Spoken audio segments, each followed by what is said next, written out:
It all started with Nate, my cousin, my best friend, and the one who always had a knack for dragging me into trouble. This time, it was the Deep Explorer, a so-called research cruise. Adventure of a lifetime, he said, grinning like an idiot as he waved those glossy brochures in my face. I remember the way his eyes sparkled when he talked about ocean mysteries, about the things we'd see out in the deep, things that people weren't meant to see. Nate was always like that, obsessed with the unknown. The kind of guy who'd watch endless documentaries about alien life or strange occurrences deep in the ocean trenches. I should have known better. The ship was small, way too small for the vast ocean we were about to cross. Just a handful of us, marine biologists, some rich tourists looking for thrills, and a group of students studying ocean life. Nothing fancy. The deeper we sailed into the Pacific, the more I regretted the whole thing. The air felt heavier, like the ocean was pressing down on me. I hated the sea. I'd always hated it. But Nate? He thrived in it. There's so much we don't know, he'd say, as if that justified diving headfirst into danger. I don't know what kept me on that ship, honestly.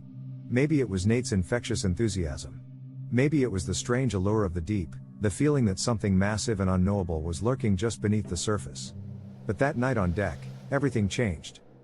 We were out there, just a group of us, staring out into the void. You ever stare at something so dark it feels like it's staring back?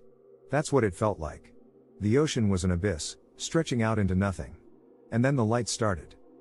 Tiny, flickering lights, way down below. They looked harmless at first, just little glowing dots, like the stars had sunk beneath the waves. Dr. Ramirez, one of the marine biologists, got excited.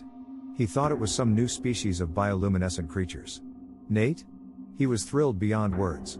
He wanted to get closer, to see more, to touch whatever was down there. That's when I should have stopped him.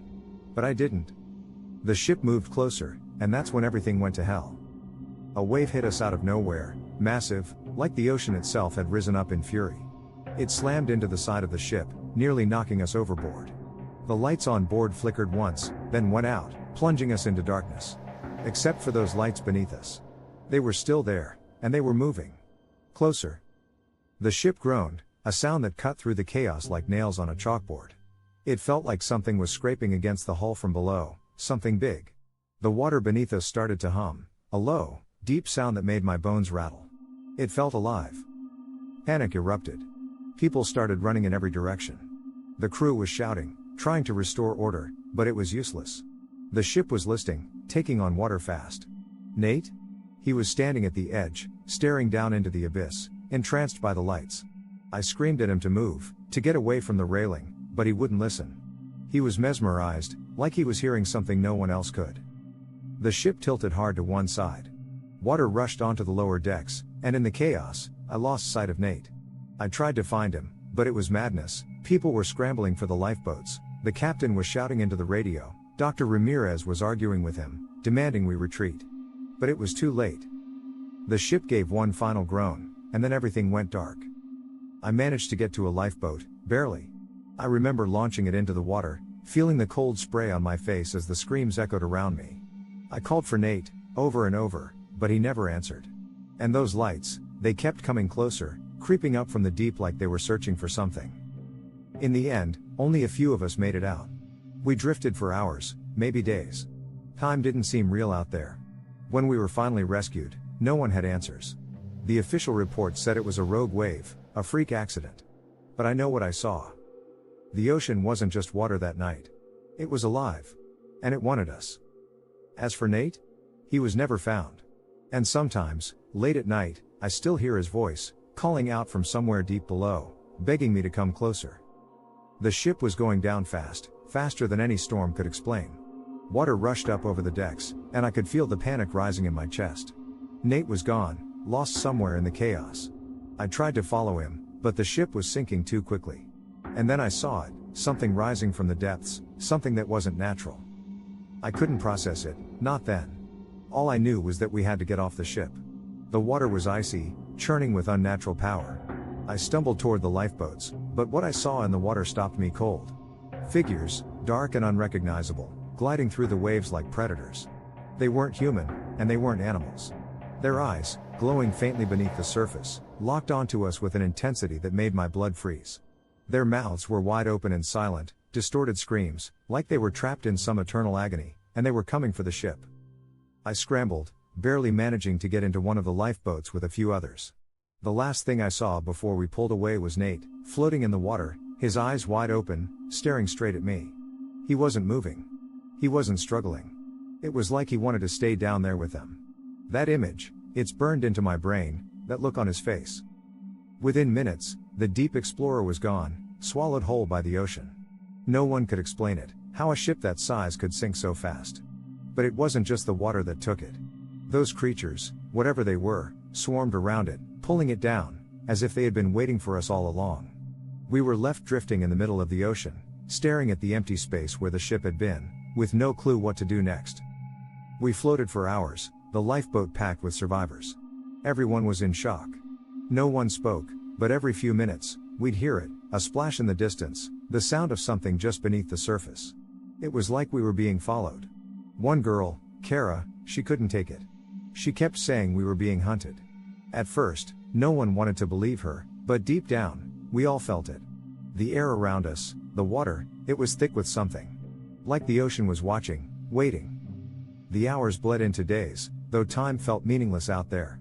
The sun didn't bring warmth anymore. It was just a reminder of how far we were from land, from safety. But the nights, that's when things got worse. Every night, those lights would return, glowing just below the surface, circling the boat like they were waiting for the right moment to strike. I could feel the pressure, the hum of the water beneath us, like the sea itself was alive and breathing, watching us. It didn't take long for people to start losing it. The first to go was Jake, one of the students. He'd been quiet since the ship went down, barely speaking a word. But one night, he just snapped. He stood up, looked out over the water, and started mumbling something about voices, about them calling him. We tried to stop him, but he jumped overboard before we could do anything. He disappeared into the dark, and we never saw him again. After that, it was Dr. Singh, one of the marine biologists. He was obsessed with those lights. Every time they appeared, he'd stare at them, convinced they were some sort of natural phenomenon, something that could be explained.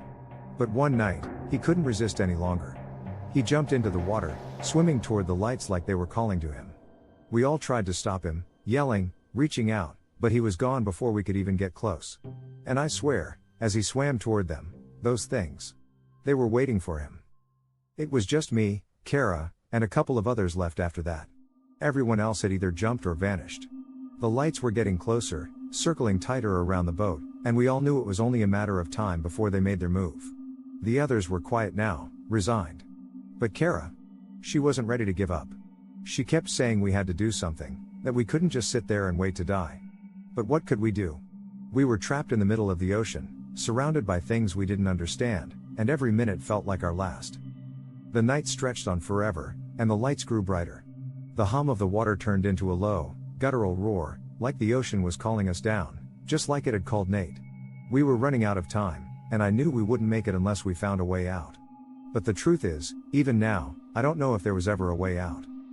The ocean had claimed the deep explorer and everyone aboard, and it was coming for us next. By the third night, something broke in Kara. The silence, the creeping dread, it had been building for days, and she just couldn't take it anymore. She kept muttering under her breath, "They're coming. They're coming." Her eyes, wide with fear, darted across the water, searching for something only she could see. I tried talking to her, but it was no use. She was too far gone. And then, just like the others, she slipped over the edge of the boat. No scream, no hesitation, just gone. It was as if the ocean had pulled her in, claimed her like it had claimed so many before. That left three of us, me, John, and Emily. We were barely hanging on, our minds teetering on the edge of sanity. We tried to stick together, but fear? Fear makes people do stupid things.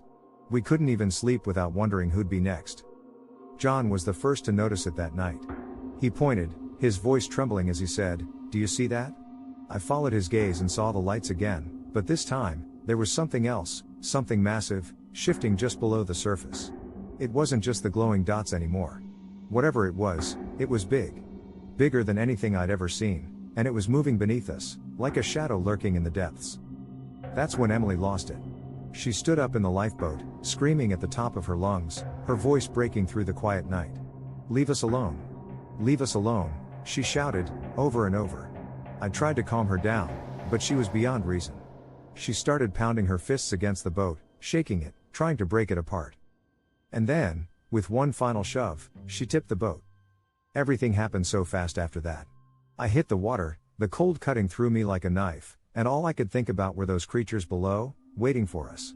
I kicked and flailed, desperate to stay afloat, but the others weren't so lucky.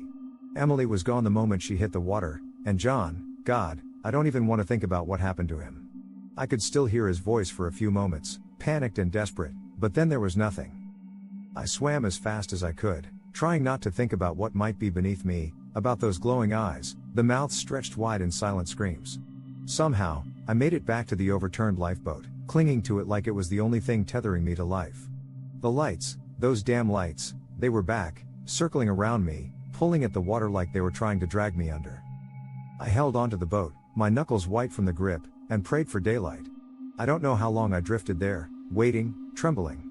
Every splash, every ripple felt like it was the end, like something would rise up from the depths and take me, just like it took Nate, Kara, and the others. When the Coast Guard finally found me, I was barely hanging on, half mad, babbling about creatures, about lights in the water. They didn't believe me, of course. They tried to calm me down, said I was in shock, said it was trauma. But I know what I saw. I know what's down there. The official report? They chalked it up to a freak storm, said it sank the Deep Explorer, killed everyone but me. No mention of the lights. No mention of the creatures.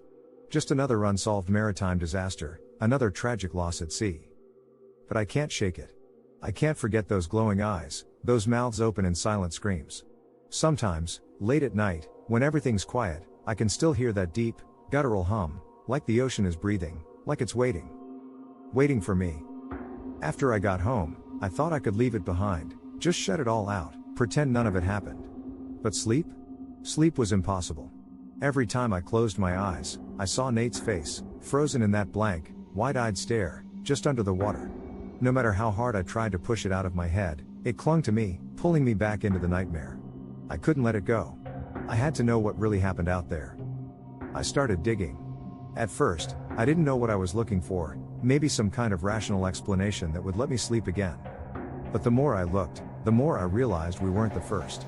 There were other reports, ships that had gone missing in the same area, strange lights seen in the water, eerie sounds that no one could explain. But they were all written off as deep-sea phenomena or hallucinations. People didn't want to believe something darker could be lurking out there. But it wasn't just modern reports. The deeper I looked, the more I uncovered. Ancient legends from cultures all over the world, stories about creatures living deep in the ocean, far below where any human could go. Some called them gods, others demons, but the message was always the same. They were old. They were powerful. And they were never meant to be disturbed. It wasn't long before I started connecting the dots. The Mariana Trench. Ships disappearing without a trace. Fishermen talking about lights in the water before something pulled them under. It all fit together like a twisted puzzle, and the picture it painted was terrifying. I tried reaching out to some of the marine biologists who'd been on the Deep Explorer with us. The few who had survived. But none of them would talk to me. It was like they'd been warned to stay quiet. Or maybe they were too scared to relive it. I couldn't blame them. After what we'd seen, after what happened to the others, who would want to remember? Then I found Dr. Ramirez. She had gone completely off the grid, hiding out in some remote cabin miles from civilization. When I finally tracked her down, she looked like she hadn't slept in days, eyes sunken, shaking with every word. She didn't even let me inside. She stood in the doorway, glanced around like she was afraid something was watching us, and whispered one thing before slamming the door: "They're not from this world." They never were. I didn't know what to make of it at first. I wanted to believe she was just paranoid, traumatized by everything that had happened. But the more I saw, the harder it became to brush off. Everywhere I went, there were signs. In the news, in old reports. Ships disappearing without a trace. People swearing they'd seen lights in the water, just before something grabbed them and pulled them under. The same story, over and over, scattered across different times, different places. It wasn't a freak storm that sank the Deep Explorer. And it wasn't just the ocean. I'm sure of that now.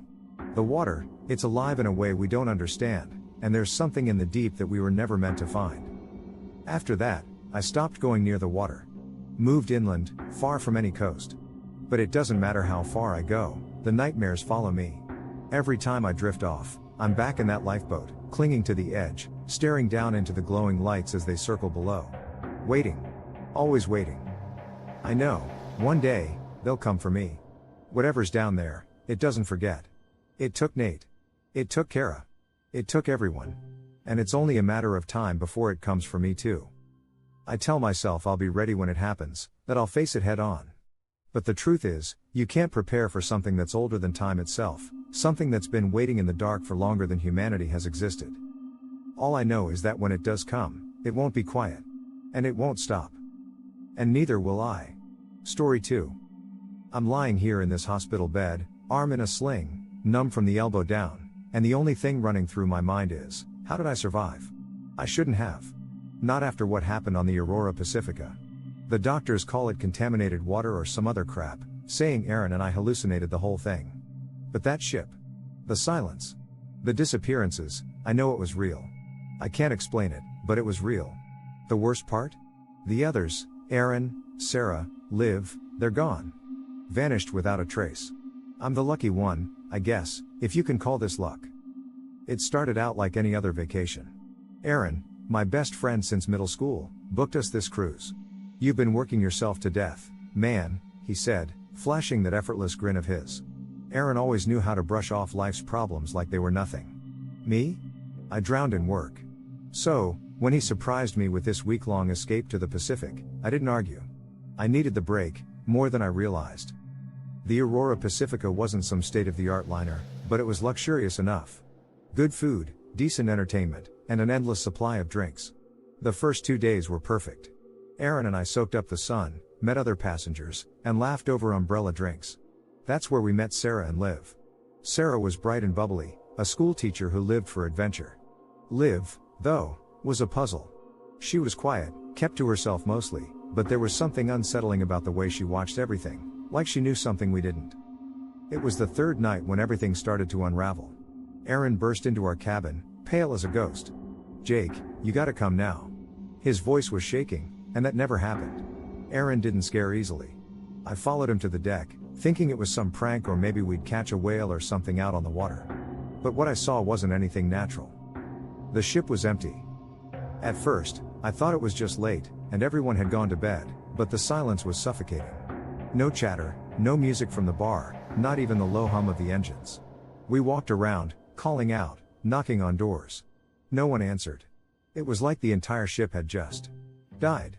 Aaron and I weren't the only ones left, though. We found Sarah in the main lounge, clinging to Aaron, terrified. Liv stood off to the side, staring out into the Black Sea like nothing was wrong. And then she said something I'll never forget, "It's happening again." We didn't stop to ask her what she meant. Panic set in. We ran through the ship, searching, yelling for anyone. The hallways twisted like a maze, leading us back to places we hadn't even passed before. Some of the doors opened to rooms that looked ancient, rusted metal, mildew covering the walls like they hadn't been touched in years. The air reeked of something metallic, almost like blood. Sarah was the first to disappear. 1 second she was holding on to Aaron, crying, and the next? Gone. No scream. No struggle. Just gone. Aaron lost it, screaming her name, pounding on the walls, but Liv didn't even blink. Instead, she smiled, whispering, "The sea takes them back." That's when I realized we were in way over our heads. This wasn't some prank or trick of the mind. Something else was happening. Aaron and I ran, trying to find our way back to the deck, but the ship had other plans. Hallways stretched and warped, leading nowhere. And then, we saw it, the mist. A thick, black fog that surrounded the ship, swallowing the horizon. And through it? Another ship. An older, rotting version of the Aurora Pacifica. It looked like it had been lost to the sea centuries ago, but there it was, drifting through the mist like a ghost. Liv didn't even hesitate. She walked toward the edge of the deck, stepping off like she was just taking a casual stroll. Aaron and I screamed for her, but she didn't turn back.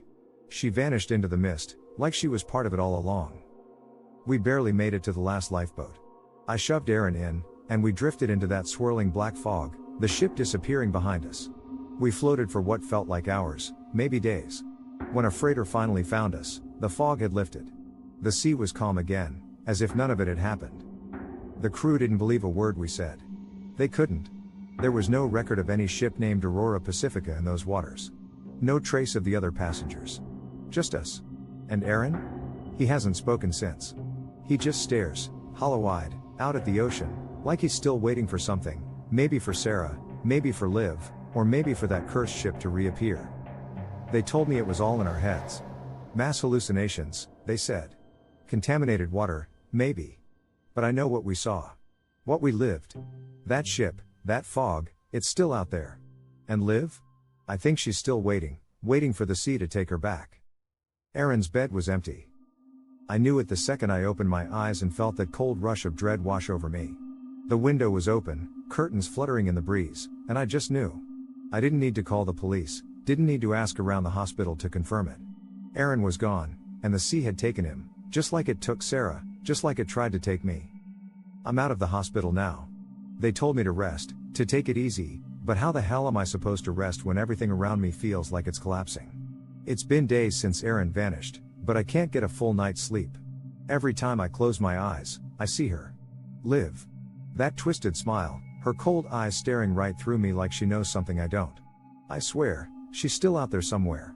I don't know where to start looking for answers, but I can't keep pretending this didn't happen. That ship, the Aurora Pacifica, it was real. I've spent hours digging through forums, scouring every corner of the internet, hoping to find something, anything, that could explain what happened. At first, it felt like I was losing my mind. No trace of the ship, no records, no passengers. But then I found a post.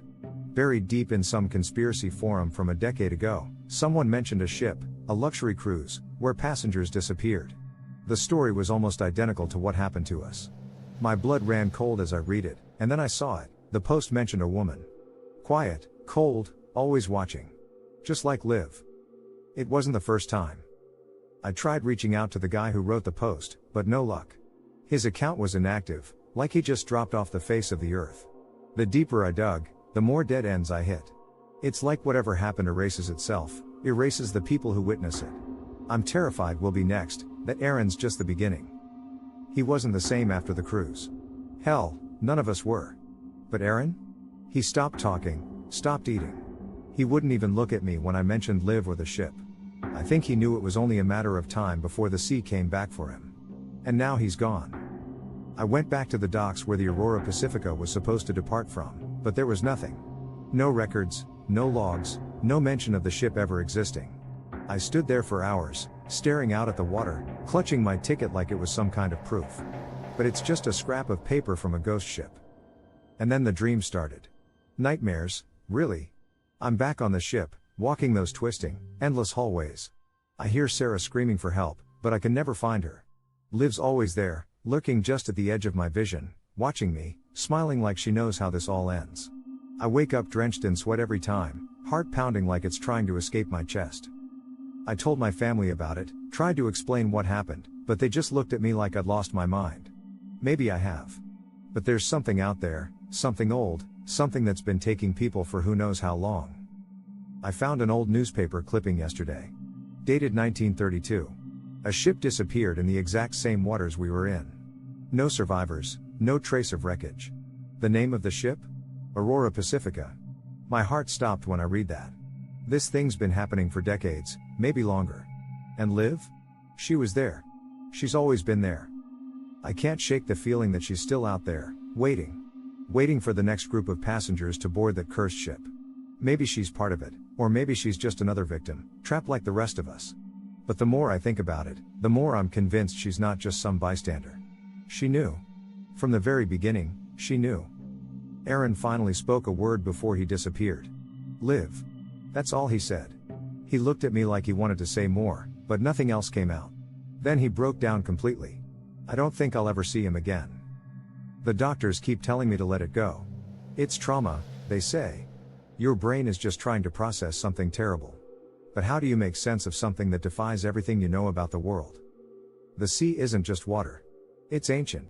It's powerful. It's taken more people than we'll ever know, and I'm starting to think it's not finished. Every time I close my eyes, I hear the whispers. I see the shadows moving just beyond my line of sight. I can't outrun it. None of us can. Yesterday, I went back to the docks. I don't know what I was hoping to find. Maybe a clue, maybe Liv. And then, out of the corner of my eye, I saw her. Just for a moment, standing by the water. She didn't say anything, didn't acknowledge me. She just smiled, that same twisted smile, and disappeared into the fog. I know the sea is calling me back. I feel it every day, pulling at me, dragging me down. And I know I can't stay here anymore. I've started packing my things. I don't know where I'll go, but I can't stay here. I need answers. Maybe if I find that ship again, I can end this. Maybe I can break the cycle. Before I left, I found an old journal in one of my drawers. I don't know how it got there. Inside were pages and pages of notes about the sea, about ships that disappear, about Liv. Whoever wrote this has been tracking it for years, and now it's in my hands. The journal talks about a cycle. Every 10 years, a ship vanishes in those waters. And Liv? She's always there. I don't know how this ends, but I'm going back. I'm going to find the Aurora Pacifica. If you're reading this, I'm either dead, or I found a way to stop it. But whatever you do, don't come looking for me. Stay away from the sea. Don't let it take you too.